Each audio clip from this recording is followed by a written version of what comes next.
진영을 넘어 공감으로 박재홍의 한판 승부. 여러분 안녕하십니까. 한판 승부 박재홍입니다.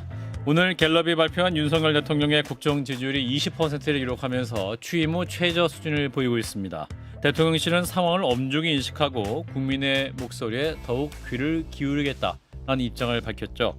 대통령에게 인적 쇄신과 김건희 여사 활동 자제를 요구했던 한동훈 대표는 특별감찰관 카드를 내놓으면서 당내 갈등이 확산되고 있습니다. 잠시 후 1부에서 국민의힘 김용태 의원, 더불어민주당 김한규 의원과 함께 여의도 내전에서 주요 현안 토론 준비하고요. 이어지는 한판 브리핑에서는 김건희 여사 문제로 공방에 있었던 법사위 국정감사 현장, 그리고 북한의 파병으로 긴장이 고조되고 있는 가운데 윤석열 대통령이 우크라이나의 살상무기 지원도 검토하고 있음을 처음 언급했습니다. 주요 뉴스로 전합니다. 박재홍의 한판 승부 잠시 후에 시작합니다.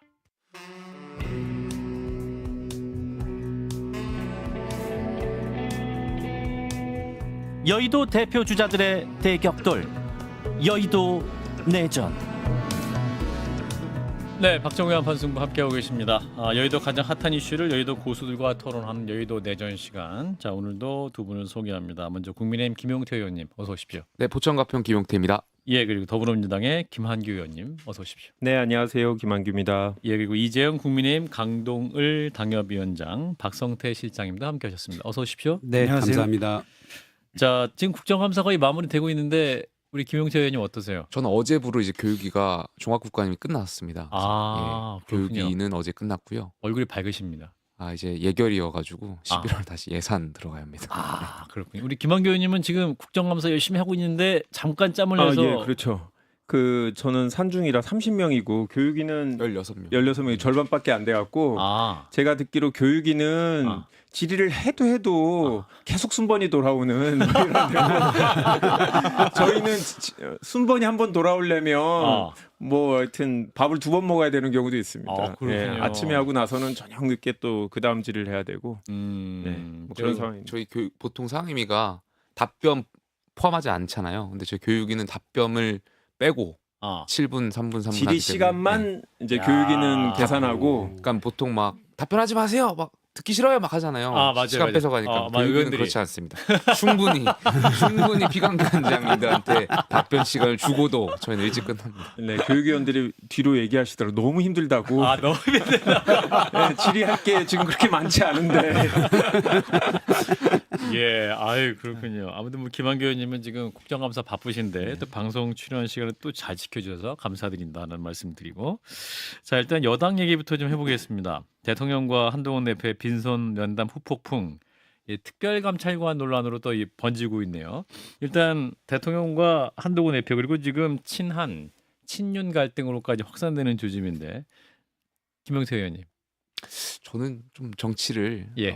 지혜롭게 하셨으면 좋겠다는 말씀 꼭 드리고 싶습니다. 주어를 생략하지 마시고 누가 뭐 대통령이나 누가요? 한동훈 대표 두 두 분 분 다. 모두? 왜냐하면 이제 알겠습니다. 저도 이제 국정감사 치르다 보니까 현안에 대해서 이제 팔로우를 제대로 못했는데 월요일 날에 이제 두 분이서 회담이 있으셨고, 그렇죠. 네.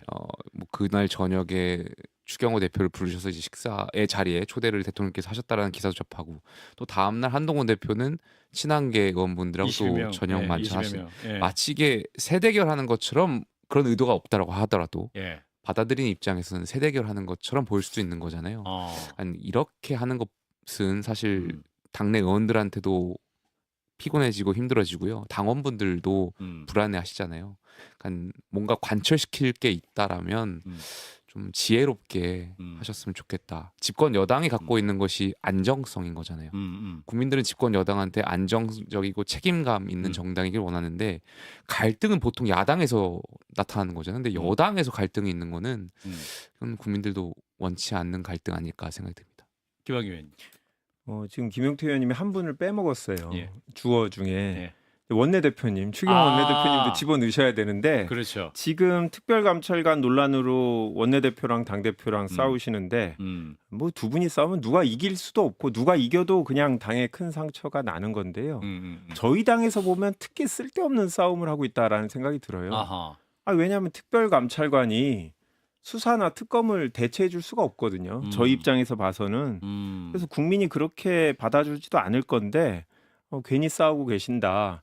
특히 특별감찰관은 법에 어떻게 추천해야 되는지가 좀 불분명해요. 국회가 아하. 3명을 추천하기로 돼 있는데 예. 구체적으로 어떤 절차, 뭐 표결을 거쳐야 되는지 이런 게 전혀 없어서 아하. 예전에도 이것 때문에 여야가 별도로 뭐 협의기구를 만들어서 한참 논의했거든요. 예. 그래서 저희가 응하지 않으면 음. 이게 대체 수단이 될 수 없는 건데 쓸데없이 막 싸우고 계신 것 같아서 그냥 지켜보고 있습니다. 그렇군요. 자, 우리 이재영 당협위원장께서는 네. 지금 여당 내 상황, 지금 이제 뭐 윤한 갈등에서 지금 뭡니까 추한 갈등 뭐 이렇게 되고 있어서 추한 갈등은 좀 위험한 것 같습니다. 알겠습니다. 한추 갈등을 해주세요. 하겠습니다. 한추 예, 갈등. 추하는 또 가치 평가가 또 들어갈 수 네, 있어서 그 맞습니다. 예. 추워 한추. 예. 죄송합니다. 예. 네. 글쎄요, 그 세 분이 예. 우리 김용태 의원님의 조언을 잘 들었으면 좋겠다는 좀 얘기를 드리면서 예. 다만 그 월요일부터 시작해서 오늘이 금요일인데 그 어떤 작가가 써도 이렇게끔 긴박하게 진짜 이런 드라마를 쓸 수 있을까라고 생각이 들 정도로 예. 뭐 서로 간에 진짜 어찌 보면 멀리서 지켜보는 사람은 재밌을 수도 있고 저 같은 당원은 굉장히 답답한 모습으로 바라보고 있는 건 사실이고요. 예. 다만 오늘 아까 이제 앞서 갤럽 조사도 말씀하셨잖아요. 예. 거기 보면은 대통령 지지율이 떨어졌습니다. 9월 둘째 주 저희가 여기 나왔을 때 그때 20%를 찍었었어요. 예. 그때가 그 추석 바로 직전이었거든요. 그래서 의료 대란 뭐 붕괴 이런 얘기가 있었는데 고이에 바로 잠깐 이제 반등을 하면서 뭐 기계적 반등이긴 했으나 그게 좀 지속이 됐으면 좋겠다라는 희망이 있었는데 요번에 뭐 명태균 이슈도 있었고 뭐 여러 가지 이제 김건희 여사 관련된 이슈들이 이제 뭐 쏟아져 나왔는데 그 갤럽 조사를 보니까 그 월요일 이후에 이틀 동안 조사를 했더라고요. 그 뜻은 뭐냐면은 월요일 그 대담 뭐 면담 이것을 지켜본 국민들의 이제 여론이 들어간 거 아니겠습니까? 그럼 극명하게 대통령에 대한 대통령실에 대한 불만은 굉장히 높으신 것 같아요. 그리고 오히려 민주당도 민주당 아니구나 우리 국민의힘은 약간 반등을 했어요. 뭐 그걸 지금 한 주만 보고 이게 뭐 다 해결됐다고는 할 수 없지만 예. 일단은 한동훈 대표가 지금 했던 행동들이 요구했던 것들이 조금은 국민들이 봤을 때 저렇게 가는 게 맞지 않겠느냐라고 생각하시는 게 아닌가 하는 생각이 듭니다. 네, 박 시장님. 앞서 추한 갈등을 좀 예, 한추 갈등으로. 한추로 해야 된다는 건 예. 추한 갈등이 본질을 묘사할 수 있어서 묘사한다고 해석될 수 있어서 아하, 예. 그렇게 말씀을 드렸습니다. 예. 근데 지금 뭐 대통령과 여당 대표의 갈등을 보면 뭐 원래 개인적 스타일이 그런지 모르겠지만 직업적 스타일도 좀 있으신 것 같고 단적으로 얘기하면 한동훈 대표가 여의도 문법을 따르지 않겠다. 여의도 문법도 잘못된 게 많지만 서초동 문법보다는 훨씬 나은 것 같다. 아하. 이 생각이 좀 듭니다. 아하. 그런 부분들이 앞서 이제 김용태 의원님이 좋은 말씀 해주셨는데 문제 해결을 두 분 다 너무 충돌을 하고 있잖아요. 그렇죠. 저는 그 내용 자체는 국민 눈높이를 얘기하는 한동훈 대표 측에 더 맞다고 보는데 그냥 더가 아니고 훨씬 더 맞다고 보는데 문제를 푸는 방식에 있어서는 둘 다 똑같이 문제가 있다라고 생각을 합니다. 그건 서초동 문법이 잘못된 것 같아요. 여의도에서는 서초동 문법을 쓰면 안 되는 것 같아요. 아하. 자, 이런 가운데 또 한동훈 대표가 긴장감을 주는 발언을 오늘 대구를 방문해서 했습니다. 그 장면을 듣고 이어가겠습니다. 지금 변화 쇄신하는데 제가 앞장서지 않으면 안 되지 않겠습니까? 제가 그동안처럼 똑같이 가만히 있기를 바라세요.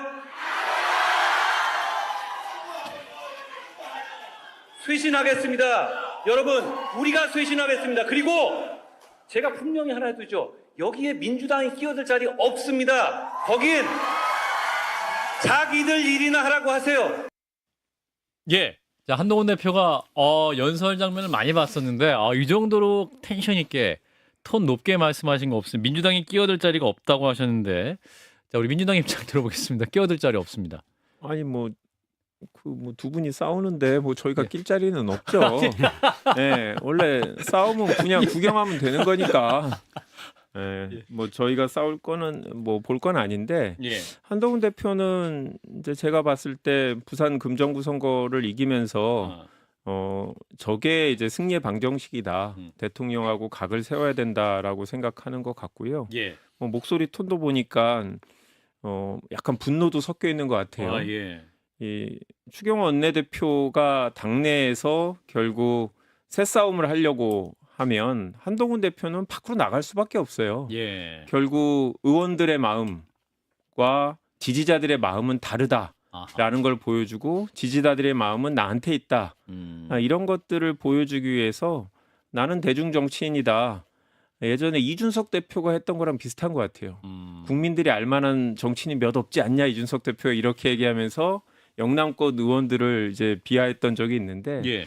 사실은 지금 뭐 그런 동일한 방식으로 뭐 영남 의원들 뭐 추경 원내대표를 비롯한 이런 분들하고 결국 갈등을 더 키우는 거 아닌가 이런 생각이 듭니다. 예, 추경호 원내대표도 지역구가 대구이기도 한데 대구에서 또 이렇게 그동안처럼 제가 똑같이 가만히 있기만 하세요? 아니요.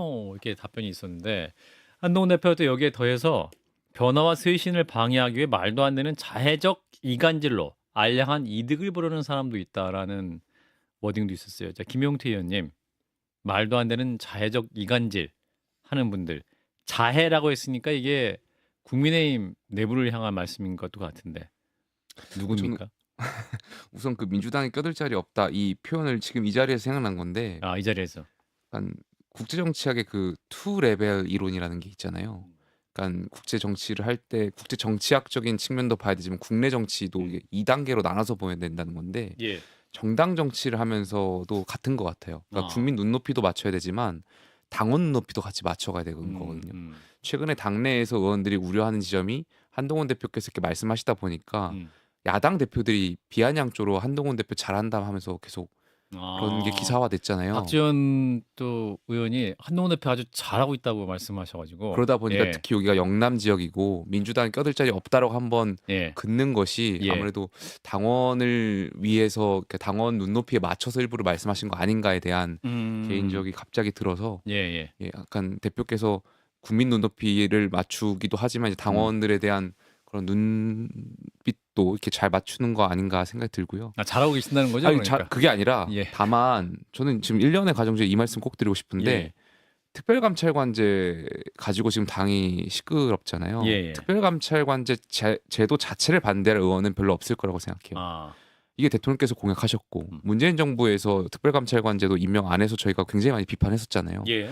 그러니까 여기에 대해서 우리가 반대할 의원들은 없다라고 생각해요. 다만 이제 전략적인 차원에서 북한 인권재단 이사와 같이 이제 전략적인 측면에서 반대하실 분들은 있겠지만 이 자체를 반대할 의원들이 없는데 다만 이것을 정말 관철시킬 거였더라면 저는 물밑에서 대통령을 설득해서 대통령실에서 이거 발표하게끔 만들어야 되는 게 맞지 않았나 생각이 들어요. 아, 대통령실에서 특별감찰관제 설치하겠습니다. 국회에서 추천해 주세요. 라는 메시지를 나갔어야 이게 여당으로서 맞는 방향 아닌가, 지혜로운 방향 아닌가에 대한 생각이 있어요. 왜냐하면 이렇게 해서 특별감찰관제를 대표께서 주장하셨고 관철돼서 하면 대통령실은 뭐가 됩니까? 끌려가는 것 같이 된다. 완전히 그냥 국민들한테 그냥 뭔가 쇄신을 안 하려고 하는 느낌이 드는 거고. 그러니까 이게 대통령실과 여당이 함께 같이 가야 되는데 지금 1년에 이 행사하는 이런 활동들은 뭔가 좀 대통령실에 부담이 될 수 있지 않나. 그래서 만약에 좀 더 지혜로운 활동 하실 거였다면 물밑에서 예. 물론 대통령 설득하기 쉽지 않을 수도 있겠죠. 근데 예. 정치가 결국 해내는 거잖아요. 계속 요구하고 해서 그걸 대통령실로부터 이끄셨더라면 의원들한테 조금 더 많은 희망, 박수를 받지 지난번에 않았을까. 김종혁 최고위원 말을 들어보니까 예. 친한계죠. 예. 물밑으로 안 했겠느냐. 해도 안 되니까 음. 이렇게 좀 거칠어졌다. 물론 이제 최종 거친 모습에는 저도 좀 너무 거칠다라는 생각을 하고 있는데 예. 그런 생각도 듭니다. 그리고 21일 날 제로콜라 한 잔 얻어먹고 그냥 왔잖아요. 한국의 정서가 있지 않습니까? 밥 때 되면 밥은 먹여서 보내는 건데 예. 6시 15분에 제로콜라 한 잔 먹고 그냥 왔거든요. 예. 얘기해도 안 됐을 것 같긴 해요. 예. 5시였잖아요. 끝난 게 6시 15분으로 기억하고 있습니다. 시작할 땐 밥을 못 먹지. 끝나고 여권 관계자 얘기를 들어보니까 보통 대통령이 뒤에 누구 만나면 많이 번겨서 사람들 근데 만나잖아요. 우리 밥 박승재 때 되면 실장님 밥이나 말씀 먹자 이렇게 들으면 한다는 거. 처음에 밥 시간이 됐는데 그때부터 밥을 안 차려줬다는 거고. 아니요. 밥을 차려줄 수 없는 시간대였으니까 점심을 3시에 먹었을 수도 있는데. 회담을 끝내고 밥 그때 먹고 추경호 갈래? 대표하고 먹어야 되니까 안 먹은 예, 거죠. 알겠습니다. 예. 예, 아유, 아주 깊이 있는 분석. 식사 시간에 대한 얘기까지 하고 있는데, 햇반이라도 하나 주면 되는 거예요. 근데 아까 이제 한동훈 대표가 자해적 이간질하는 무리가 있다, 당내를 향해서 이런 말씀도 하셨는데, 그러니까 이제 당내에서 어떤 한동훈 대표의 이러한 방향에 대해서 좀 불편한 기색도 분명히 표시를 하신 것 같은데, 이 부분은 어떻게 보세요? 어떤 친한, 친윤계 의원들 사이에 갈등이 좀 표면적으로 느껴지세요?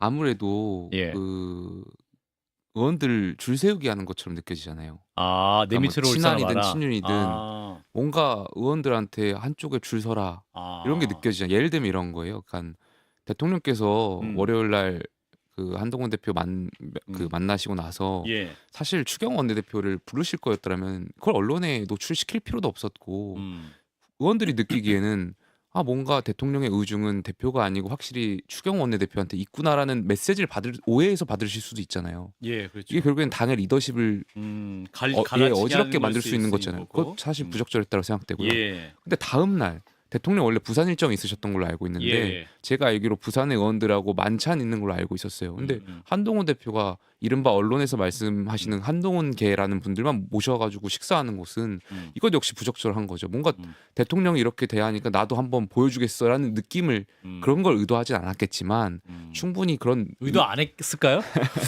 그러니까 그렇게 읽힐 수 있다는 읽힐 거죠. 수 결국 있다. 정치는 국민의 입장에서 의도하지 않았건 의도한 것 그 중요한 것이 아니라 해석의 영역인 거잖아요. 어떻게 인식되느냐가 중요한 것이니까. 그러니까 이런 상황에 대해서 의원들이 많이 우려를 하고 있죠. 지금 예, 상황. 우려하고 있다. 우리 아니, 뭐 김한규 낄 자리 없다고 하니까 민주당은 가만히 있겠습니다. 예. 아니 끼워주세요. 그래서 아니 그냥 김영태 의원님이 친윤인가 친한인가 계속 이제 발언을 들으면서 왔다 갔다 하시는 것 같아갖고 이렇게 딱 보는데 제가 의원들 국민의힘 의원들도 뭐 이제 국감하면서 이렇게 사석에서 얘기하고 이러보면 예. 이 중간지대에 있는 분들이 괴롭워하는 것 같아요.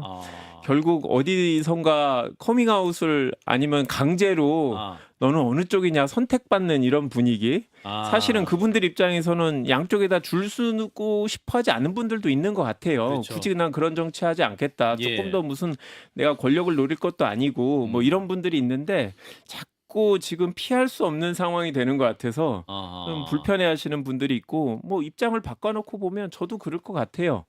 지금 이게 무슨 가치와 이념에 따라서 지금 나눠져 있는 게 아니라서 예.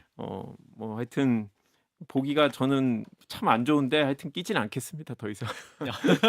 근데 앞서 이제 한동훈 대표가 예. 쇄신하겠습니다. 예. 대구에서 그 홍준표 시장이 있고 보수의 지지세가 가장 높은 대구에서 했고 호응도 있었잖아요. 물론 저 행사장 안에서 호응이기 때문에 저게 일반적이냐라고 얘기할 수는 없겠지만 그러겠죠. 한동훈 대표는 충분히 그것도 노렸을 것 같고 아하. 보수의 민심이 나한테 있다라는 걸 이제 보여주려는 행동 같은데 쇄신 좋죠. 근데 지금까지 한동훈 대표가 다 말뿐이에요. 예. 추상적 메시지는 다 맞습니다. 아하. 그런데 행동은 안 해요.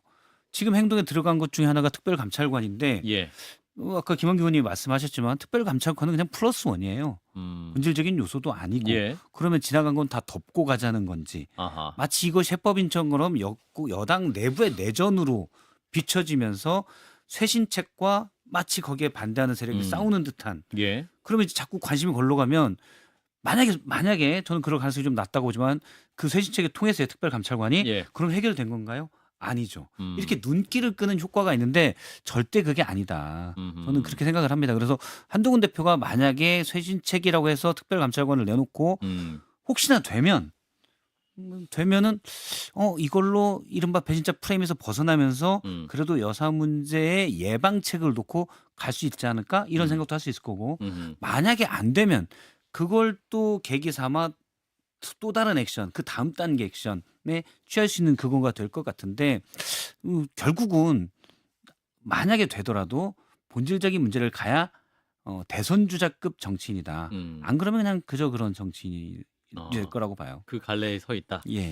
자, 근데 본질적인 건 건드린 거잖아요. 지금 뭐 대선으로 가건 안 가건 당을 제대로 이끌어 가겠다. 그것이 이제 소위 말하는 반윤 프레임이던 차별하던 지금은 나는 이제는 어쩔 수 없다. 아까 주 실장님도 본인 스스로 말씀하셨잖아요. 지금까지 물밑에서 충분한 대화를 했고 요구를 했는데 안 들어주니까 어쩔 수 없이 공개적으로 요구를 한 거 아닙니까? 근데 그거를 지금 월요일에 가서 들었는데 답변을 듣기 위해서 갔는데 아니면 조언을 듣던 안 한다라고 들었잖아요. 그러니까 이제 갈 길 가겠다라고 본인은 이제 정치적인 스탠스를 잡는 것 같긴 해요. 그래서 지금 만난 지 일주일밖에 안 됐고 특별감찰관은 한동훈 대표가 요구했던 3가지 중에 이제 겨우 하나인 것뿐이지 않습니까? 그래서 내는 그 지난번에도 나와서 그 말씀을 드렸잖아요. 한동훈 대표가 가만히 보면 뭐 시나리오를 되게 좋아하는 것 같은데 시나리오대로 가고 있는 것 같고 순차적으로 가는 그런 성격은 좀 있는 것 같아서 아마 예. 특별감찰관 이후에도 모든 다른 카드가 분명히 나올 거라고 좀 보여져요. 예. 저도 예. 이재용 의원님 말씀대로 예. 로드맵의 일부고 겨우 특별감찰관 한 단계라고 하면 그건 맞다고 봅니다. 이제 빌드업 과정이라면 이해하겠는데 예. 만약에 종착지다 그럼 그건 아니라는 말씀을 드리고 싶은 겁니다. 이주영이라고 부르려고 그랬죠 방금. 아니 이재용 아니야. 왜냐면 이재용. 강동에도 나오시니까 제가 자꾸 이름을 불러드리는 거예요. 예, 이재용. 강동을 국민의힘 당협위원장 이재영 위원장과 함께 이재용 하고 의원님이 거기에 불만을 가지세요. 이름을 불러드리는데. 예, 알겠습니다. 가만히 좀 계시고요. 아까 이제 특별감찰관 본질적인 해법 아니냐고 우리 박 실장님 말씀하셨는데 지금 이제 한동훈 대표는 북한 인권재단 이사 추천과 연계하지 않고 이제 특별감찰관을 추진하는 그런 방향도 있는 것 같은데 민주당 입장 뭡니까? 아니 저희도 북한 인권 재단 자체에 대해서 당내에서 뭐 특별히 반대하는 건 아니에요. 예. 그런데 기본적으로 왜 이제까지 이게 잘 안 되냐면 예. 저희가 요구하는데 여당에서 안 받아주는 그런 자리도 있었어요. 예를 들어서 뭐 최민희 의원이 방통위원으로 맞아요. 임명됐는데 대통령이 임명을 안 해주고 있으니까 예. 자꾸 이게 뭔가랑 다른 거랑 걸려 있었거든요. 예. 그러니까 여야 간의 일괄 타결 이런 것들이 지금 몇 년째 계속 안 되다 보니까 어떻게 보면 서로 양당 간에 각자의 카드를 이제 붙잡고 있었던 거죠. 그래서 저는 뭐 지금 여당 내에서도 무슨 당론으로 이게 두 개가 엮여 있다기보다 예. 이렇게 여러 가지 현안들을 한꺼번에 주고받고 하는 거에 익숙한 이제 여의도 문법 예. 그게 이제 원내 지도부인들인 것 같고 한동훈 대표는 그냥 딱 하나만 이것만 보고 해야 되지 않냐라고 하는데 현실적으로는 사실은 여의도 문법이 맞죠. 왜냐하면 논의한다면 11월 달에 예산 심의를 하고 결국 예. 12월 달에 통과돼야 되니까 예. 예산은 민주당 입장에서 여당의 도움을 받아야 되는 상황이거든요. 그렇죠. 예.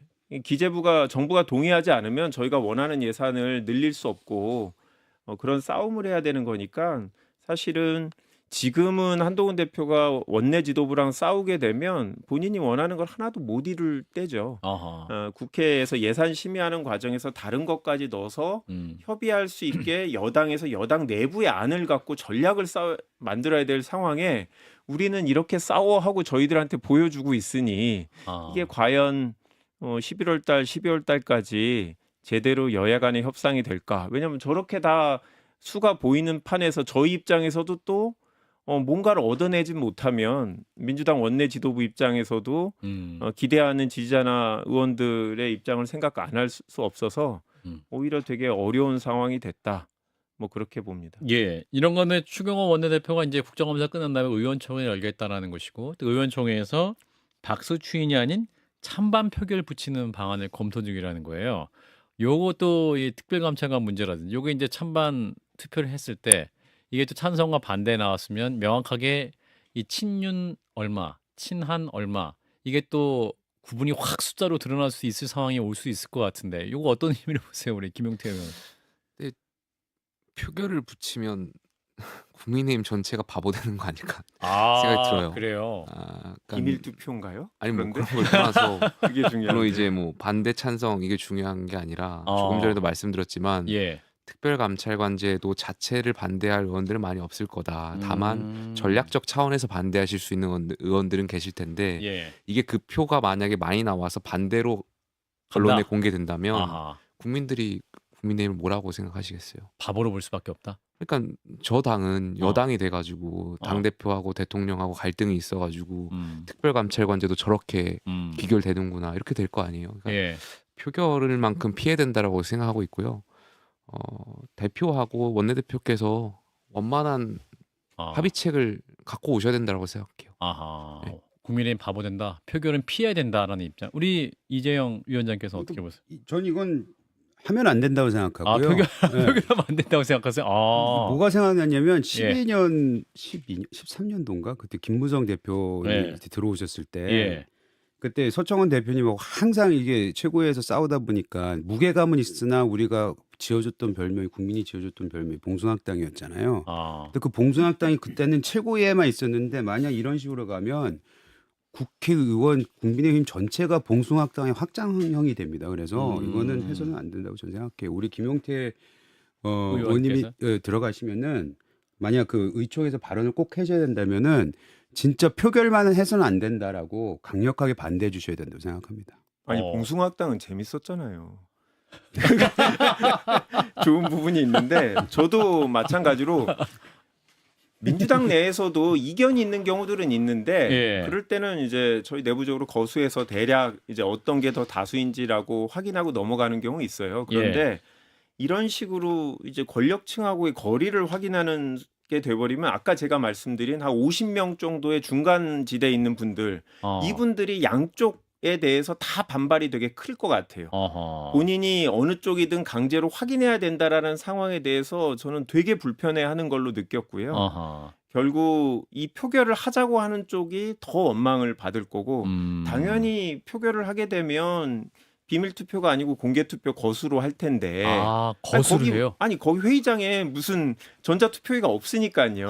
원내 그 총장은 결국은 원내대표 뽑을 때는 앞으로 가갖고 다 비밀 투표함을 만들어서 하는데 그럴 일은 아니잖아요. 이제 그렇기 때문에 그렇게 되면 사실은 지금은 대통령이 그래도 힘이 더 있을 때니까 또 예산 처리기도 하고 맞네요. 아직은 어쩔 수 없이 뭐 친윤 쪽에 쓸 수밖에 없는 분들이 많을 텐데 그분들이 속으로는 얼마나 더 이런 상황에 대해서 분노하고 두고 보자 하지 않겠어요? 저는 추경호 원내대표도 못한다고 봅니다. 그렇군요. 박 실장님. 만약에 표결에 붙이면 저는 부결될 가능성이 좀 높다고 봐요. 물론 앞서 이제 비밀 투표를 못할 거라고 했는데 의원들이 강력히 비밀 투표를 원할 것 같긴 한데 무슨 거수냐? 그러면 안 하죠. 추경호 대표는 안 하지. 비밀 투표면. 야, 이거 비밀 손으로 투표는- 들고 친윤 친한 구분하자는 거잖아. 그렇죠. 그거 그래서 말이 안 의원들이 되지. 강력히 이거는 비밀 투표로 하자 이렇게 얘기할 것 같은데 예. 근데 해도 의원들 사이에서 사진 찍어야 돼 그러면 의원들. 네. 그러니까 카메라만 쫙 돕니다. 이게 각사에서 이제 딱 펜 한번 돌리고. 예. 근데 부결날 가능성도 있고 그러면 친한계가 그러면 패배하고 그냥 기세를 확 잃느냐 그럴 가능성도 있지만 그래 부결났어 그러면 우리가 8표 정도만 필요한 특검법 재의결에 우리가 그렇게 갈게 이렇게 나올 수도 있거든요. 그래서 어떤 이런 액션을 크게 가면 이게 어디로 튈지 몰라요. 그래서 두 분 말씀대로 세 분 말씀대로 정말 이게는 국민의힘 내부에서 어떤 파장일지 몰라서 표결하면 안 예, 된다. 저는 표결하는 건좀 생각나는 리스크하다. 시나리오는 있어요. 뭐냐면 아마 세 가지 의견이 나올 거예요. 첫 번째는 뭐 찬반의 토론자들이 나와서 얘기를 하겠죠. 예. 그리고 아까 이제 김용태 의원님께서 만약 제 조언을 받아주신다면 나가서 이래서는 안 된다라고 말씀하시는 분들이 있겠죠. 예. 끝에 가서는 그게 한 2-3시간 가다가 이럴 겁니다. 우리 이거를 원내대표와 한동훈 대표한테 맡기자. 그리고 지도부에 거기에, 일임하자. 네, 지도부에 일임하자. 근데 이제 예전에는 원내대표한테 일임하자 했다가 한동훈 대표님 만약 그 의총에 참 뭐 해서 본인의 입장을 얘기하신다면 이제 당 대표하고 원내대표 둘이서 원만히 싸우지 말고 해라. 거기에서 이제 박수가 나오면서 끝날 거로 저는 보여집니다. 야, 요 시나리오 역시. 괜찮네. 역시 강동 이재용 위원장님이 알겠어요. 잠깐 쉬었다 가겠습니다. 예, CBS 라디오 박종현 한판승부 함께하고 계십니다. 네. 여의도 내전 김용태 국민의힘 의원, 김한규 더불어민주당 의원 함께하고 계시고요. 자, 논란의 당사자인 김건희 여사 어제 모습을 드러냈습니다. 폴란드 대통령 국빈 방문 환영 행사가 있었고 거기에 참여를 했습니다. 그리고 다음 달 G20 정상회의에도 동행한다고 하는데 이제 친윤 중진 의원들 사이에서는 페이드아웃 해법이 거론되고 있다고 합니다. 갑자기 딱 활동 중단하는 게 아니라 그냥 조용히 점차적으로 이제 어떤 공개 행보를 줄이는 게 어떻겠느냐 뭐 이런 해법이 나오고 있는 것 같은데요. 자, 이 부분 어떻게 판단을 하시는지 먼저 우리 김용태 의원님부터 말씀 주시죠.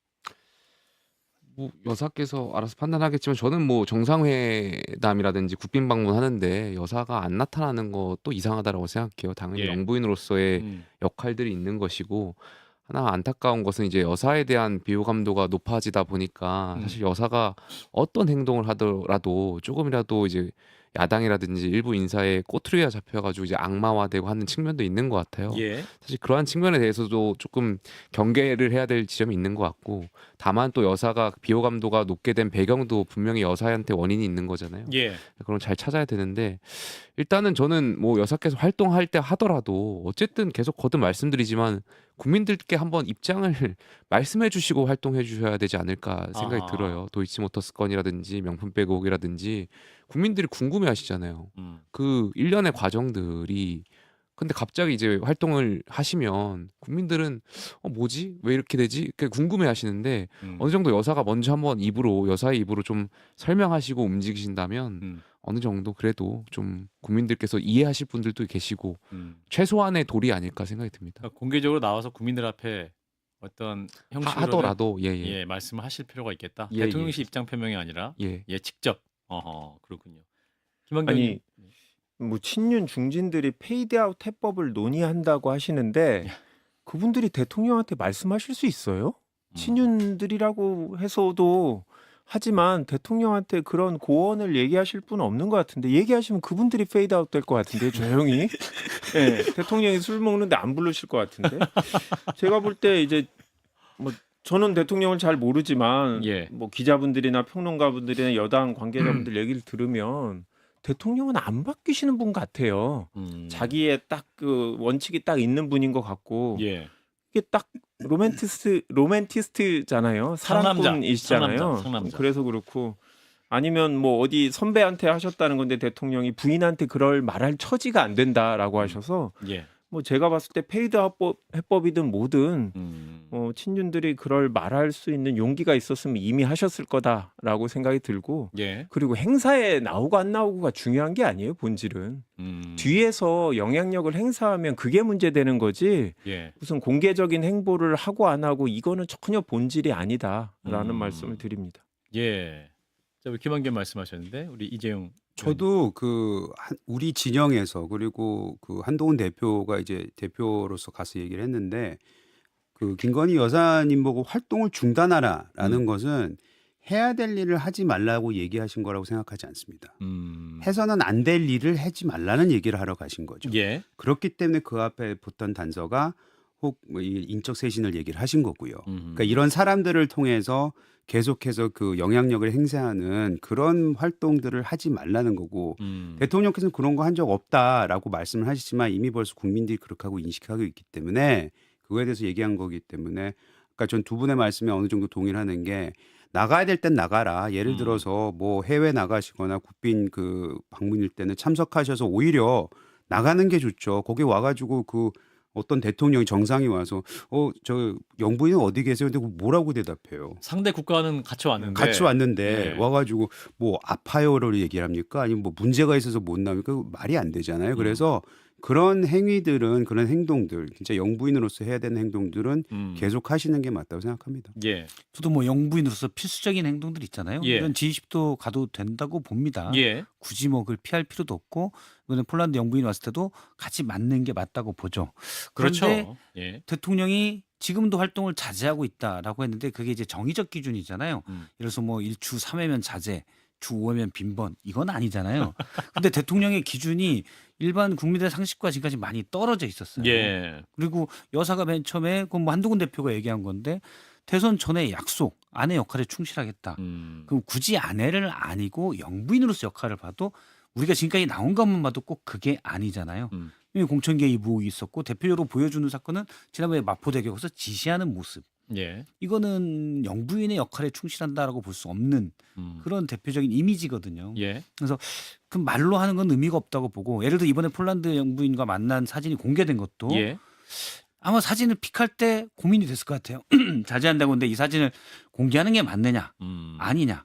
근데 상대국의 영부인 그것도 있으니 공개도 해야 될 것 같다는 원칙적인 입장도 있을 것이고, 예. 전 뭐가 어떤 판단을 해서 공개했는지 모르겠지만, 만일에 뭐 죄졌어 공개 뭐 이렇게 갔다면 그건 좀 이직과 다르지 않느냐라는 생각도 해봅니다. 자, 대통령실 관계자가 또 이제 김 여사 관련해서 최근 살이 많이 빠지고 관저에는 거의 누워만 있다고 들었다. 몸 상태가 많이 안 좋다. 정신적으로나 육체적으로나 지금 멀쩡할 수 있겠냐? 이런 이제 여사의 몸 상태까지 또 언급한 상황이 됐는데 요 메시지는 어떻게 들릴까요? 저는 그런 메시지를 낸 대통령실 관계자가 문제가 있다고 생각합니다. 여사에 대한 국민들의 마음, 특히 보수층에서도 지지도가 많이 나쁘거든요. 예. 그런데 아프니까 좀 봐줘. 이거잖아요. 좀 동정심을 가져봐. 근데 여사 때문에 상처받는 굳이 전 국민을 얘기하지 않아도 지난 대선 때 대통령을 찍었던 분들도 제가 듣기로 저도 이제 장 소장 말고 이른바 찐보수들도 많이 만났는데 장성철 소장님 네. 여기서 말하는 장 소장은 님 말고 이른바 내가 정말 보수다. 그런 분들도 많이 뵈는데 예. 여사에 대한 반감이 엄청나게 많아요. 아하. 그런데 거기다 대고 여사가 지금 아파. 이런 얘기를 하는 게 과연 적절한 메시지냐? 전 아니라고 봅니다. 그러니까 예. 저도 뭐 같은 생각인데 예. 아니 여사님이 왜 힘든지 모르겠어요. 모터스하고 명품백 사건 불기소 처분 받아갖고 부담 다 더신 거잖아요. 예. 재판받는 부담, 뭐 구속될 수 있는 부담 더신 거잖아요. 예. 아니, 다른 분들은 수사하고 재판받는 분들도 가득인데 불공정한 검찰 처분으로 자유의 몸이 되신 분이 힘들다고 하니까 믿기도 어렵고 동정심도 저는 안 생길 것 같아요. 저는 그리고 실장님 말씀하신 대로 이 메신저가 누군지 모르겠는데 신뢰가 전혀 안 되는 분인데 예. 최근에 이제 실명이 아니라 대통령실 이름으로 나오는 분들은 좀 믿기가 어려워요. 명태균 씨 사건들 보면 몇 시간만 해도 그게 사실이 아닌 것도 드러나고 해서 저는 뭐 대통령 공보실에서 공식적으로 나온 게 아니면 다 이 정치적인 의도를 갖고 흘리는 거라 좀 신뢰하기 어렵다. 그렇게 생각합니다. 한동훈 대표가 이제 이번 면담에서 그 한남동 라인 그 8명의 실명을 일일이 언급을 하면서 인적 쇄신을 요구했다고 하죠. 이제 이렇게 언급을 할 때 대통령이 또 굉장히 불쾌감을 표시했다는 전언도 있긴 한데 그러면서 이제 면담 이후에 참모들에게 한동훈 대표 요구는 인적 쇄신이 아니라 인사 농단이다 이런 비판을 했다고 합니다. 인사는 대통령의 고유 영역인데 이걸 또 왜 일일이 거명할 수 있겠느냐라는 비판인 것이죠. 김한규 의원님은 이제 청와대 근무하셨고 어떤 대통령실 관계자 임명이나 이런 것들에 대한 또 많이 해보셨으니까 아유, 그렇죠. 어떻게 해야 됩니까? 특정 라인이 존재할 수 아유, 너 있을까요? 가까운 분들이야 당연히 있죠. 뭐 문재인 대통령만 해도 네. 본인이 국회의원 할 때 보좌진 했던 분들 그런 분들이 훨씬 대통령하고 가깝죠. 예. 그분들은 대통령한테 혼나거든요. 저는 대통령한테 혼나본 적이 없어요. 안 가까우니까. 그러니까 그거는 부럽거든요. 왜 안 혼낼까? 안 혼내죠. 그러니까 문재인 대통령이 보면 항상 온화하시잖아요. 저는 계속 온화한 모습만 봤어요. 그런데 온화한 모습을 보지만 대통령의 권한이지만 얘기를 해야 되는 게 이제 참모의 역할이니까 그렇죠. 예. 가끔은 싫은 소리도 하죠. 그러면 이제 표정은 안 좋으시긴 해요. 혼은 안 내도. 예. 그런데 이게 인사에 대한 의견 냈다고 인사농단이라고 하면 제가 오늘 국감을 하면서 장관한테 이거 직원들 문제 있는데 이거 징계해야 되지 않냐라고 했는데 저도 인사농단인가요? 장관 권한인데 그리고 이거 부적절하게 예산 쓰고 있는데 예산 줄여야 되지 않냐라고 하면 이거 예산농단입니까? 그러니까 이 얘기는 이런 비판은 대통령실에서 흘러나오게 한 것 같은데 대통령의 의중을 이제 간접적으로 드러내게 그러면 이거는 그냥 대통령이 나는 조언을 전혀 안 듣는 독불 장관이다. 어딜 감히? 예, 이런 얘기를 그냥 부적절한 이미지만 강화시키는 완전 자충수라고 봅니다. 아하. 이재용 아니 저는 그 김한규 의원님의 말씀을 들으면서 윤 대통령이 이 방송을 듣고 있으면 좋아할 얘기다 이런 생각이 들었는데 예. 사실 이게 문제가 뭐냐면요.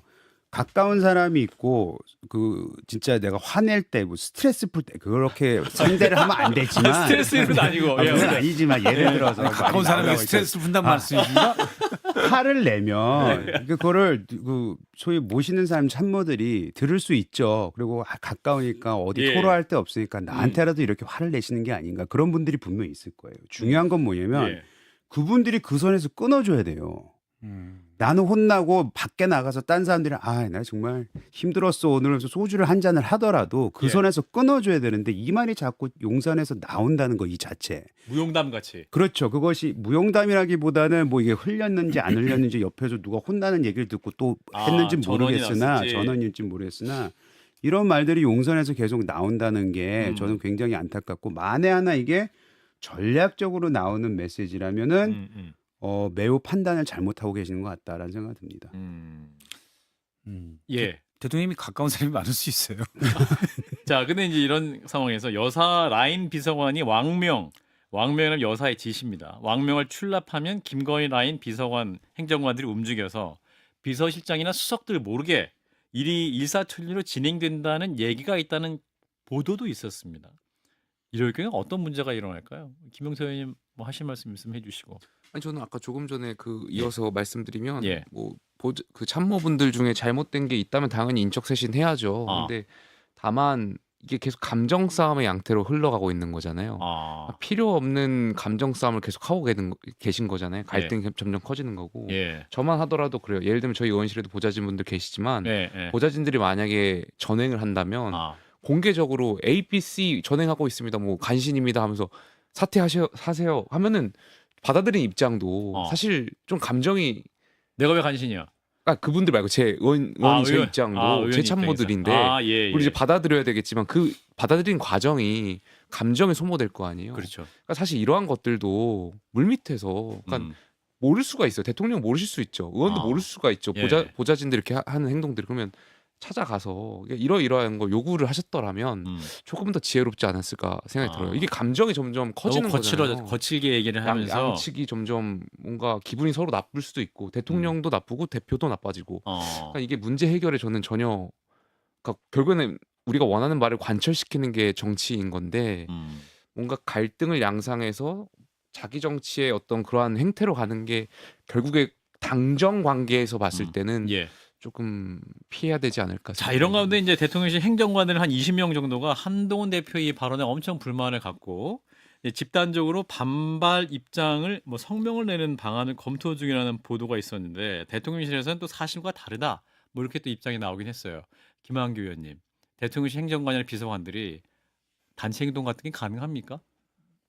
불가능하죠. 이제 공무원들 중에 불가능하죠. 단체 행동했던 예. 분들은 검사들밖에 없잖아요.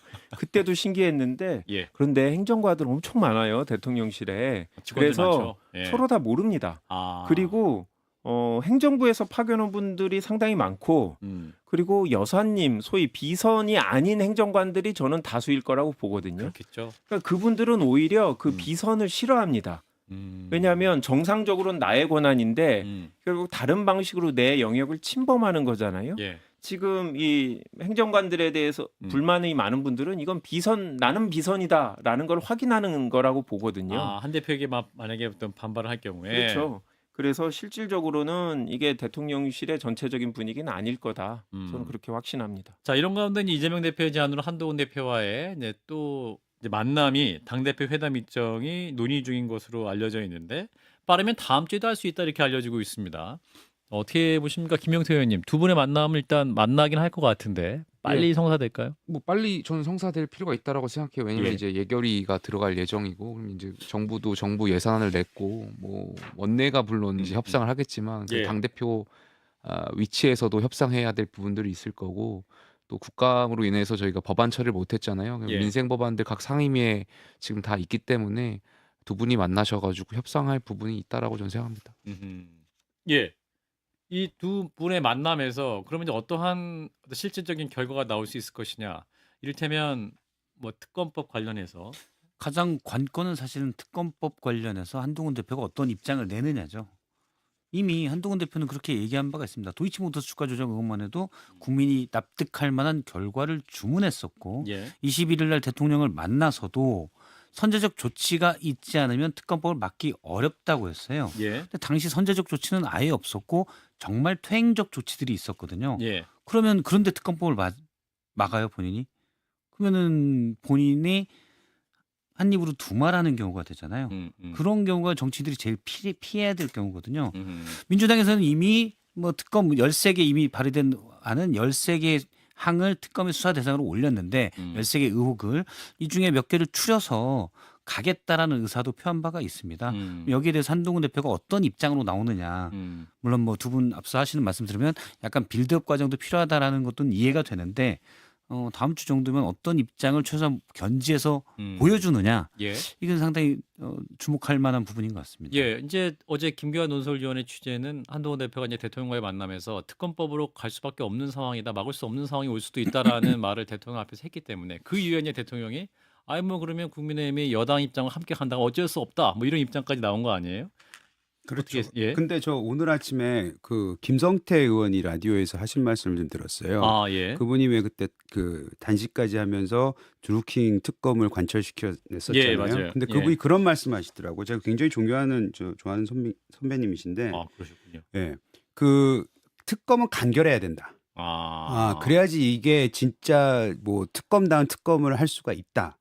시간과 범위와 뭐 이런 거를 다 정해놓고 간결해야 되는데 그 말만 들어봐도 지금 민주당의 13개로 확장해가지고 내놓은 이 특검은 안 하자는 뜻입니다. 그러니까 제가 전부에도 말씀드렸지만 민주당이 13개 이렇게 많은 진짜 김건희 여사에 대해서 의혹과 진짜 안 좋은 것들이 있어. 이거 다 특검해야 돼라고 얘기는 할 수 있지만 이건 주장일 뿐 특검하자는 의지가 전혀 담겨 있지 않는 거라고 저는 생각을 해요. 13개로 어떻게 우리가 생각하는 그 단기간 내에 그 어떤 수많은 사람들을 모아서 할 수 있어요? 불가능하다고 생각하거든요. 그래서 요 부분이 만약 나온다면은 저는 한동훈 대표는 아마 반대 의지를 좀 얘기하지 않을까라는 생각하고 있습니다. 예, 김한규 의원님. 13개 중에 고르시면 돼요. 한 2개쯤 고르시면 저희 그렇게 하겠습니다. 그러니까 이거는 이제까지 계속 나온 의혹들을 공식적인 저희 법안에다가 문서화하는 거예요. 예. 그리고 사실 이재용 의원님 말씀한 대로 저도 이 13개 특검 다 못한다고 생각해요. 현실적으로는 예. 이 안에서 몇 개 가장 중요한 거를 정치적으로 협의해내는 게 여야의 목인 거죠. 지금 그런데 계속 협상이 안 되니까 저희가 초안으로 낸 게 자꾸 법안으로 통과되는 되게 안 좋은 상황이 반복되고 있는 건데 예. 저는 만약에 한동훈 대표가 특검법 범위에 대해서 아니면 구체적으로 특검 추천 방안에 대해서 진지한 의도를 갖고 논의하자고 하면 제 생각에 다른 사람은 몰라도 이재명 대표면 당을 대표해서 어느 정도 양보하고 협상할 능력이 있지 않을까. 저는 뭐 한동훈 대표의 의지에 달려 있는데, 근데 이재명 대표가 그렇게 뭐 한동훈 대표를 압박하기 위해서 면담을 하지는 않을 거라고 생각해요.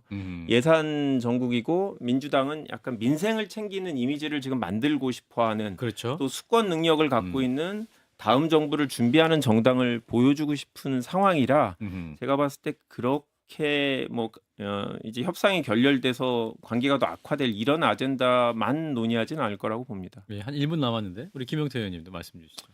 민주당에 이제 시간이 얼마 없습니다. 이제 한 보름 정도 남았기 때문에 11월 15일. 민주당이 굉장히 급해 보입니다. 아. 예, 그렇기 때문에 이 13개 의혹도 사실 일사부재히 좀 피해 가려고 꼼수로 계속 끼워 넣으려고 그냥 틈만 나면 특검 발의하잖아요.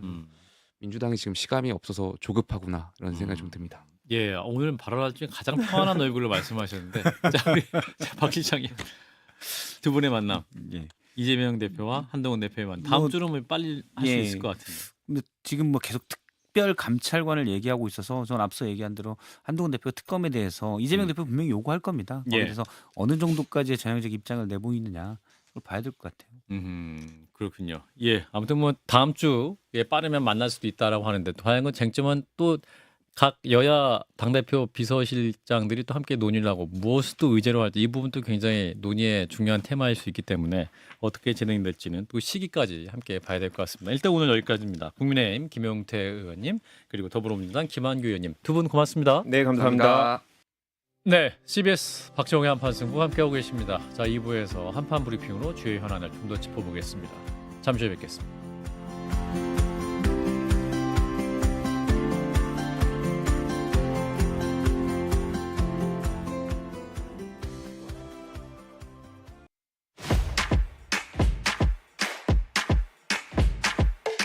오늘 저녁 놓치면 안 될 뉴스 한판 브리핑. 네, CBS 박정우의 한판 승부 2부를 열었습니다. 한판 브리핑 오마이뉴스의 곽우신 기자와 함께하겠습니다. 어서 오십시오. 네, 안녕하세요. 예, 자 첫 번째 소식, 여론조사 결과인데 대통령의 국정 지지도가 다시 20% 턱걸이하는 결과가 나왔습니다. 한국갤럽 최저치를 6주 만에 다시 기록한 거죠? 네, 그렇습니다. 이번 2024년 10월 4주차 한국갤럽 여론조사였는데요. 윤석열 대통령 국정 지지도가 6주 만에 한 번 더 20%를 찍었습니다. 이제 9월 2주차 때 최저치로 한 번 찍었는데 다시 갱신을 한 건데요. 예. 반대로 이제 부정평가는 역시 6주 만에 최고치 70%를 다시 기록을 했습니다. 여권의 전통적인 지지층이 모여 있다고 할 수 있는 대구 경북 지역에서마저 긍정 평가가 30% 선이 무너졌는데요. 예. 26%대 60%로 같은 기간 지난주 조사에서 윤 대통령 지지도가 31%였는데 한 주 만에 이제 20%대로 물러나게 된 겁니다. 또 연령, 성별, 지역, 성향 뭐 여러 계층별로 나누어서 보았을 때 윤석열 대통령에게 호의적인 반응이 오차 범위, 그러니까 3.1%포인트 이상 많이 나온 건 국민의힘 지지층에서만이었는데요. 48%대 40%로 긍정평가가 8%포인트 더 높았고요. 그 외에 이제 대체로 다 안 좋았는데 부울경 같은 지역이나 보수 성향 유권자들 사이에서도 부정평가가 오차 범위 이상 더 높았습니다. 예, 자 대통령의 부정평가 사유 1위 역시 이제 김건희 여사 리스크가 불쌍히 한 것인데 2주 연속 그 가장 큰 이유로 기록되고 있는 거죠? 네, 그러니까 지난번 9월 2주차 때 20%를 찍었을 때는 그때 이제 의대 정원 확대가 가장 발목을 잡는 요인으로 지목이 됐었는데요. 이번에는 김건희 여사 문제가 부정평가 사유 중 가장 많은 선택을 받았습니다. 예. 15%로 1위였습니다. 예, 자 이번 여론조사는 한국갤럽이 자체 시행한 결과고요. 지난 10월 22일부터 24일까지 3일 동안 전국의 만 18세 이상 유권자 1,001명을 대상으로 무선전화 가상번호 무작위 추출 방식으로 조사한 방식입니다. 중앙선거 여론조사 심의위원회 홈페이지를 통해 자세한 내용을 확인할 수 있겠습니다. 자 일단은 이번 여론조사 결과 한번 들으셨는데 우리 이재영 의원님부터 좀 말씀 주실까요? 제가 일부에서 잠깐 언급은 하긴 했는데 예. 이번 여론조사 20% 나온 건 굉장히 위험하다고 전 생각을 해요. 그리고 아까 이제 세부 내역에서 김건희 여사 문제가 15%로 1위라고 말씀하셨잖아요. 눈여겨볼 것 중에 하나가 뭐냐면 세 번째인데 소통 미흡입니다. 소통 미흡이 4%가 올라갔어요. 그러니까 이게 국민들이 봤을 때는 대통령실에서는 대통령이 뭐 할 말 다 하고 본인이 해야 될 얘기를 한다고는 하지만 듣고 싶은 얘기를 안 해준다는 얘기 아니겠습니까? 그 뜻은 뭐냐면 아까도 말씀드렸듯이 이 지금 여론조사가 한동훈 대표하고 대통령과의 만남에서 그 이후부터 실시된 여론조사인데 지금 일주일 동안 이 이슈가 계속 진행이 되면서 사실 힘은 한동훈 대표한테 조금 더 실리는 모양새예요. 보면은. 예. 그러면 상대적으로 대통령의 여론은 조금 더 나빠질 수도 있겠구나. 다음 주, 다다음 주 되면. 그래서 만에 하나 이게 20% 이하로 떨어지게 되면은 그때부터는 진짜 위기 의식을 지금도 가져야 되겠지만 그때는 진짜 위기가 옵니다. 근데 그거를 과연 인식하고 있는지 아직까지 오늘까지 나온 대통령실의 입장은 그래 보이진 않습니다. 우려됩니다. 예, 엄중히 보고 있다. 근데 국민의 목소리 귀 기울이겠다 입장 나오긴 했습니다만 그게 좀 부족하다는 말씀인 것 같고. 자, 박 실장님. 당연한 결과죠. 사실 지난번에 9월에 20%가 나왔었을 때 저는 추석 지나고 더 떨어질 줄 알았는데 떨어지진 않았었어요. 그러니까 너무 바닥인 것도 있었고 그리고 당시에는 이제 상대적으로 민주당이 그 뒤에 뭐 개별 검사들의 탄핵 소추 뭐 청문회 이런 거 하면서 민주당이 이제 대표의 방탄으로 보이는 점들이 많았거든요. 예. 저는 그런 반작용도 좀 있었다고 봤어요. 근데 최근의 이슈에 민주당이 하나도 없어요. 예. 예. 왜냐하면 국민의힘 대통령 이슈가 너무 많기 때문에 민주당 이슈가 좀 가려지고 있거든요. 그래서 저는 더 떨어질 가능성도 충분하다. 그리고 이 정도 나왔으면 과거에 역대 정권들은 다 심각성을 인지하고 국정기조에 전환하는 모습을 보이든지 예. 아니면 들으려고라도 했는데 대통령이 이미 말했잖아요. 돌을 맞더라도 가겠다. 참 어떻게 보면 이해할 수 없는 말인데 예. 그래서 아무래도 더 떨어질 것 같습니다. 예. 그러니까 저는 이런 지금 최근에 여권 내부 대통령과 당대표의 갈등 이런 문제들이 더 큰 게 더 중요한 문제들이 당장 정치적인 문제로 가려지고 있다는 거. 전혀 풀리지 않는 의료에 대한 문제.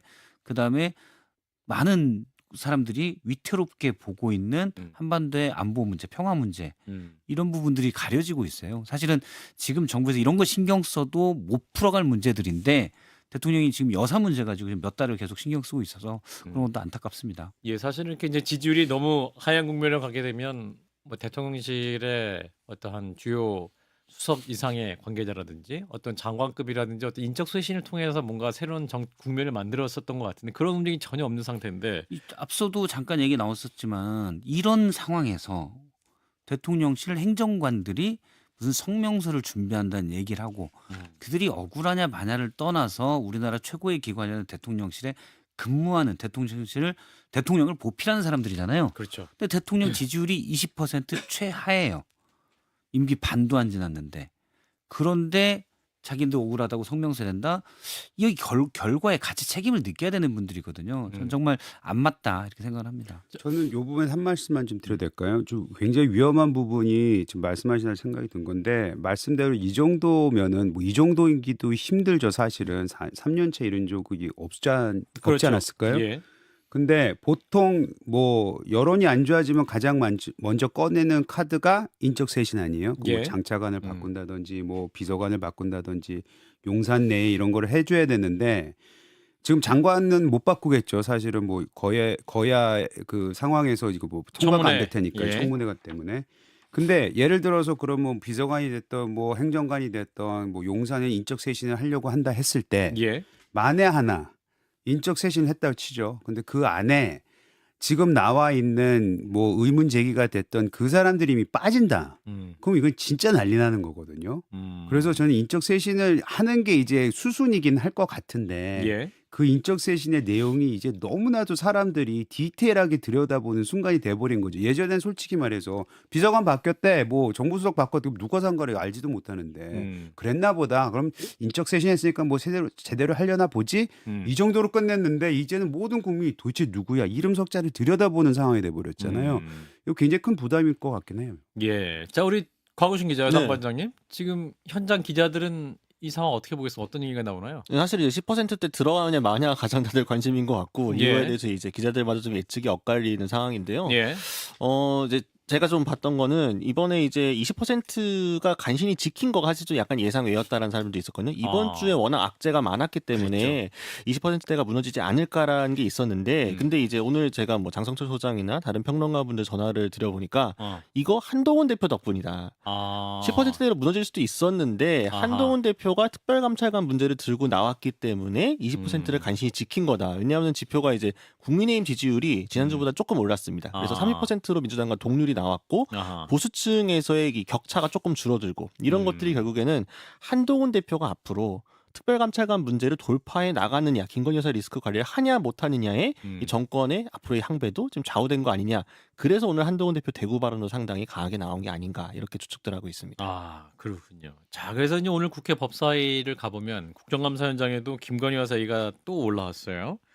이제 애초에 김건희 여사 출석도 요구했었습니다만 출석을 이제 안 했고 야당이 또 아주 강하게 나섰더군요. 네, 야당들 발언도 굉장히 셌는데요. 일단 예. 장경태 의원 같은 경우에는 이 강혜경 씨가 지난 5월에 4천여 개 녹취 파일을 제출했는데 검사도 없는 이 창원지검 수사과에 배당했다가 올해 9월에야 형사사부에 재배당이 됐다. 예. 이거 봐주기 수사한 것이다. 이렇게 의혹을 제기했고요. 예. 서영교 의원도 명태균 씨 말에 의하면 3억 6천만 원치 여론조사값 대신에 김영선을 공천했으니 이 김영선 전 의원의 월급의 반을 받았다는 것 아니냐라면서 김건희 여사 하나를 가리고 숨기려고 아주 난리가 났다라고 꼬집었고요. 반면에 국민의힘은 이재명 대표 관련 여러 사법 리스크 의혹들을 집중적으로 제기를 하면서 맞불을 놓는 모양새였습니다. 예, 자 이런 가운데 명태균 씨가 오늘 또 경향신문과의 인터뷰를 한 것이 또 공개가 됐습니다. 여기에는 보면 자신이 김영선 전 의원의 지난 4월 총선 공천을 독촉하자 김건희 여사에게 전화가 왔었다라는 얘기인데 어떤 내용입니까? 네, 경향신문 기자 만나서 한 얘기였는데요. 김영선 전 의원 총선 공천 관련해서 텔레그램 말고도 전화도 했느냐라고 질문을 받았습니다. 그러자 내가 보냈는데 여사가 전화가 왔겠느냐 안 왔겠느냐 이제 이렇게 반문을 했습니다. 예. 근데 이 텔레그램 메시지 이걸로 하는 건 한계가 있지 않느냐. 그러니까 전화가 왔겠지라고 이야기를 했습니다. 예. 그러면서 이 메시지를 주고받은 시점은 2월 중순 정도라고 이야기를 했는데요. 예. 또 집권 여당의 공천이 공정하고 형평성이 있어야 되는 거 아니냐. 그러니까 내가 이 정도 얘기도 못하냐라고 이야기를 했습니다. 예. 다만 김건희 여사는 자기가 할 수 없다고 했고요. 또 본인은 한동훈 대표와 그런 게 안에서 어떤지 몰랐다. 그러니까 김건희 여사와 한동훈 대표 그새 이제 텔레그램 등으로 갈등하는 걸 몰랐다라는 취지였고요. 예. 본인은 서울로 올라가지 않았다. 만약 그런 관계인 걸 알았다면 내가 말도 안 했을 것이다. 이렇게 이야기를 했습니다. 예. 확실히 어떤 김건희 여사의 공천 개입은 없었다. 그리고 그냥 부정적인 입장으로 역할할 건 없었다라고 말했다. 그 입장 계속 유지한 거네요. 그러면 네, 그렇죠. 네, 소통 시점에 대해서만 조금 더 나왔던 것 같습니다. 예. 자, 오늘 법사위 국정감사의 현장. 그러니까 창원지검이 제대로 수사 안 한 거다라는 이제 야당의 비판입니다. 이거 어떻게 들으셨는지 이재용 의원님. 아니 저는 아까 말씀하신 것 중에 그 두 가지로 꼭 우리가 분리해서 얘기를 해야 돼요. 왜냐하면 김영선 의원 공천과 가지고는 두 개가 있잖아요. 그 재보궐 선거가 있고 2022년, 그렇죠. 그다음에 2024 4월 년. 있고 지금 굉장히 많이 나오는 이슈는 사실 재보궐 선거 때문에 나오는 거잖아요. 예. 근데 그 명태균 씨 얘기를 계속 들어보면은 저는 명태균 얘기가 맞으려면은 그 당시에 그 공천을 했던 많은 그 최소한의 3명, 최소한의 2명, 그 공관위원장, 그 다음에 이준석 대표가 그거를 받아들여야 돼요.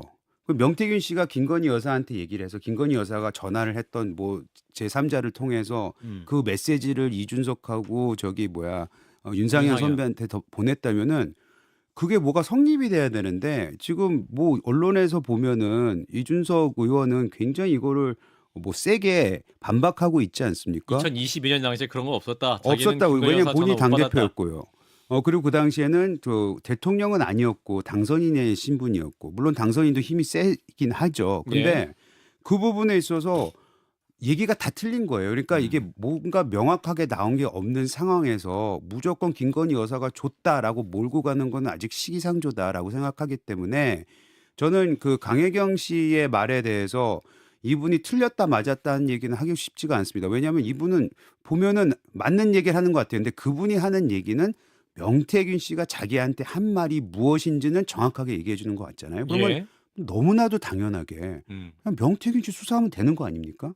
명태균 씨 수사해서 뭐 핸드폰을 까던 그분이 가지고 있던 뭐 명단을 보던 뭘 보던 간에 그분 수사를 제대로 하면 지금 그 공천과 관련해서 영향력을 행사할 수밖에 없었던 사람들의 행태가 나올 거라고요. 그것이 저는 반드시 이루어지면 이 모든 것이 어찌 보면 굉장히 자연스럽게 생각보다 쉽게 풀릴 수 있을 거라고 생각합니다. 저는 22년 6월 재보궐에 뜬금없이 김영선 전 의원이 공천을 받게 되는 과정에는 명태균 씨가 친분이 있던 이준석 대표한테 했던 녹취가 나왔잖아요. 전략공천 지역으로 이준석 대표가 해주기로 했어. 여론조사 앞서는 거 좀 가지고 와봐. 강혜경 씨한테 그렇게 얘기합니다. 예. 이준석 대표는 여기에 대해서 해명한 게 당시에 제주 빼고는 다 시간이 없어서 전략공천을 했다. 그리고 많은 사람들이 전략공천을 요구하는데 이기는 여론조사 가지고 와봐. 이건 그냥 상투적으로 하는 말이다. 이렇게 얘기를 했어요. 그리고 그다음에 5월 9일 녹취엔 뭐가 있냐면 초반에 나온 녹취입니다. 명태균 씨가 강혜경 씨에게 고생해서 됐어. 5월 10일 날 공천이 발표가 됐는데 전날 내가 대통령님하고 사모님하고 막 해서 연락해서 그전에 막 엄청나게 고생했다는 표현이 나오죠. 그래서 공천이 됐어라고 공천 발표 전날 얘기를 해요. 2022년. 그렇죠. 예. 22년에. 그러면 제가 보는 그림은 이준석 대표도 명태균 씨를 알고 있었고 예. 윤상현 공관위원장 관련 녹취도 있죠. 명태균 씨가 한 얘기. 윤상현이가 그러대 그 김영선 전 의원 주디 어쩌고 저쩌고 하면서 김영선 전 의원이 그러니까 윤상현 공관위원장한테 좀 나쁜 이미지가 있었다. 이런 취지로 좀 얘기를 하죠. 예. 하지만 뒤에 5일 9일에는 윤상현도 끝났어. 그러니까 설득이 됐어. 라는 예. 쪽으로 얘기해요. 그러면 두 사람이 저는 이준석, 윤상현이 반대하지 않는 포지션을 만들어 놓고 예. 최종 도장을 김건희 여사의 컨펌하에 이루어진 게 아닌가라는 생각을 하고 있어요. 예. 그게 이제 22년 6월이고 많은 분들이 이제 24년 이제 국민의힘 쪽에서는 24년 이번 총선 공천에 관해서는 공천을 안 줬기 때문에 개입이 없었다는 방증이다라고 예. 얘기하는데 명태균 씨가 공개한 JTBC에 나온 카톡 캡처를 보면 텔레 캡처를 보면 명태균 씨가 계속 욕을 하죠. 거기서 딱 얘기합니다. 단수 주면 저도 좋죠. 하지만 경선이 기본 전략입니다. 제가 처음부터 했지만 이건 교통정리하는 관리자의 입장이지 예. 아예 거기서 손을 떼서 그냥 원론적인 얘기를 하는 입장이 아니에요. 이런 얘기는 나에게 부적절한 부탁입니다. 예. 딱 끊는 게 아니라 차라리 저는 단수면 그럴 힘이 좋지. 없어요 라고 얘기하면 이해가 되죠. 없다고 했잖아요. 근데 그런 말도 들어가는데 자 어떤 말이 들어가고 어떤 말이 들어갔을 때 문제가 되는 말이 들어가냐 안 들어가냐가 중요한 거잖아요. 아니, 문제가 너무 없는 말을 이쪽만 하니까. 보려고 그러는 거 아니에요? 난 힘이 없다고 얘기를 했는데 나 김건희 여사에 대해서 뭐 그러니까 실드 칠 생각 없어. 예, 알죠. 근데 아니, 제가 알아. 죄송합니다. 전 잘 몰라요. 아니, 죄송합니다. 전 잘 몰라요. 아르쳐갈 뻔했네. 몰라요. 죄송합니다. 예. 자, 여기서 중재를 그리면 우리 곽우신 기자가 해주세요. 그럼 이 상황에서 중요하게 짚어야 될 핵심 포인트는 뭐예요? 지금 우리가 여기서 놓치지 말아야 될 것들. 아니 그러니까 사실은 2022년 그 당시 재보궐선거 당시에 명태균 씨가 이준석 대표나 윤상현 공관위원장과 뭔가 접촉을 했다면 혹은 김건희 여사를 통해 접촉을 했다고 한다면 그 접촉에 관한 정황들이 나와야 되는 거잖아요. 그렇죠. 그게 먹혔든 안 먹혔든지 간에. 그렇죠. 근데 그러면은 만약에 뭐 윤상현 공관위원장 어쨌든 지금 의원이고 하니까 잘 모르겠습니다. 국민의 소속이니까. 네. 이준석 의원이 김건희 여사와 사이가 좋지 않다. 서로 윤석열 대통령이 잘 안 되길 바라는 대표적인 사람이 이준석 의원이잖아요. 그렇죠. 그 관계가 조금이라도 있었다면은 굳이 그거를 가지고 있었을까? 그리고 갖고 있다가 개혁신당으로 나와가지고 어떻게 보면 본인의 명운이 걸려있는 선거가 이제 뭐 본인이 직접 참전하지 않든 하든 그 선거를 앞두고 본인이 그런 당시 정황을 기억하고 있었다면은 썼을 본인이 것이다. 먼저 김건희 여사가 나 당대표 때 어떤 식으로 압박했다. 압력을 행사하려고 했었는데 이거를 까가지고 뭔가 우리가 좀 선명한 개혁 보수를 내세워야겠다. 이런 전략을 당연히 세우지 않았을까? 그러니까 제 생각에는. 그래서 이 부분이 조금 더 드러나지 않으면 뭔가 그림이 잘 안 그려지는 부분들이 그러니까 거기 없었다면 최소한 윤상현 위원장과 김건희 여사 간에 어떠한 그렇죠. 주고받은 내용이랄까. 윤상현 당시 위원장 입장도 굉장히 중요하겠네요. 그렇죠. 근데 어쨌든 윤상현 위원장도 그런 게 없다고 하는 상황이기 때문에 그러니까 그렇다면 이 사람들이 거짓말을 하고 있다면 이 사람들 거짓말하는 거야. 그때 누가 어떻게 해가지고 접촉을 시도했어. 이 부분이 사실은 파져야 되는 거죠. 자 이런 가운데 이제 이준석 개혁신당 의원을 향한 보도도 계속 나오고 있습니다. 뉴스토마토가 그 매체인데 추가 보도한 내용이 뭐였습니까? 오늘도 나왔죠? 네, 그러니까 이것도 같은 소스입니다. 지난 3일에 이제 이준석 의원 만나고 나는 대화 내용 일부가 보도가 된 건데요. 2022년 7월 이준석 의원이 국민의힘 당대표였던 시절 김건희 여사 측에서 찾아와서 그때 윤핵관 중 한 명이었던 권성동 의원의 제거를 제안했다라는 겁니다. 하지만 이제 이준석 의원은 그나마 이제 윤핵관 중 가장 소통이 잘 되는 게 권성동 의원이었기 때문에 거절했다라는 건데요. 지방선거 공천 때 김건희 여사가 개입한 건 맞다. 근데 공천 관련해서 나랑 한 대화들이 김건희 여사가 꽤 있다 이런 식으로 말을 했다라는 겁니다. 예. 자, 이 부분인데 이번 보도에서 이준석 의원은 이제 인터뷰랑 SNS를 통해서 또 상세하게 반박을 하고 있죠. 뭐라고 반박했습니까? 네, 그러니까 일단 파벌 간 갈등 이상의 큰 의미가 없다라고 했습니다. 일단 이 권성동 의원에 관련된 이야기는 본인이 이미 2023년 4월 21일 MBC 라디오에서 한번 이야기를 했던 내용이다라고 했고요. 또 큰 틀에서 집권 이후 친윤 세력이 분화돼 두 패로 갈라져 있었고 그 과정에서 공천에서도 미묘한 갈등이 있었다라는 겁니다. 그래서 양 친윤계 중에서 김건희 여사와 가까운 쪽에 있던 쪽이 이 권성동 의원의 축출을 제안했었다라는 주장이고요. 그리고 이준석이 공천 개입의 주범이고 몸통이라는 게 상식적으로 증명 가능한 면제인지가 궁금하다라며 이번 보도에 또 의문을 품었습니다. 예. 자, 또 뉴스토마토가 연일 보도를 내놓고 있고 이준석 의원은 또 바로 어떠한 반박을 하는 그런 입장입니다. 이재용 의원님은 관련 보도 내용을 좀 팔로우업 하시니까 뭐가 문제인지 파악하시겠어요? 제가 요즘에 이준석 의원의 페북을 왜 이렇게 많이 봐야 되는지 이해가 안 가는데 어찌됐든 간에 아까도 말씀드렸지만 그 22년도 얘기로 다시 돌아가서요. 이준석 대표가 대표로서 이준석 대표 항상 한동훈 대표 예를 들어서 뭐 욕할 때 그 얘기하지만 대표가 뭐든지 할 수 있는데 왜 안 해?라고 얘기를 하잖아요. 근데 이준석 대표 그런 위치에 있었고 충분히 활용을 하던 사람이에요 그 당시에. 그렇기 때문에 공관위에서 누구의 영향력을 본인이 좋아하거나 본인이 그거를 받아들이지 않는 이상은 본인이 싫어하면 절대로 그 통과시킬 사람 아닙니다. 그렇기 때문에 그 지방선거가 됐던 그 당시에 있었던 저 재보궐선거가 됐던 여기에 본인이 분명히 영향력을 행사한 거는 영향력이 그 최고위가 그거는 같이 하는 거기 때문에 대표로서 그거는 분명히 있을 것 같고 그래서 이준석 대표의 아까 말씀하셨듯이 그 부분을 다시 짚어보면은 이준석 대표가 맞다고 생각하고 결국에는 이거를 뭔가를 엮기에는 저는 명태균 씨라는 분이 굉장히 뻥쟁으로서 역할은 뭐 잘했을진 모르겠지만 그 허풍이라고 저는 생각을 하고 있고요. 과장이 좀 있다. 저는 아직까지도 과장이고 다시 말씀드리지만 검찰 수사 빨리 들어갔으면 좋겠다는 생각 듭니다. 확실히. 뭐 앞서도 얘기했지만 그러니까 뜬금없이 22년 6월에 김영선 전 의원이 공천을 받을 때 예. 만약에 이준석 대표가 꽂아 넣어줬다 처음에 또는 윤상현 공관위원이 꽂아 넣어줬다 그러면 문제가 이제 또 될 수가 있겠죠. 그러면은 그 거기에 맞는 정황들이 또 나와야 됩니다. 예. 제발 좀 이렇게 한다든지. 그런데 이준석 대표가 설명하고 그다음에 녹취에 나왔던 내용만 보면 그냥 뭔가 있었지만 반대는 안 하게. 그리고 이준석 대표도 그건 공관위원장이 나라야 됐다.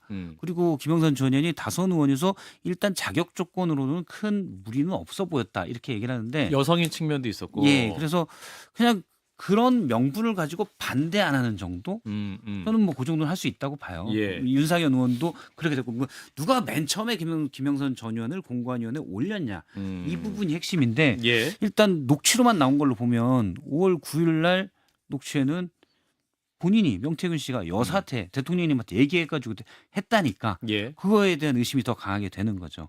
그리고 오늘 뉴스토마토 보도에 따르면 사실 권성동 의원 축출 제안이 있었다가 어떻게 보면 기사의 핵심인데 예.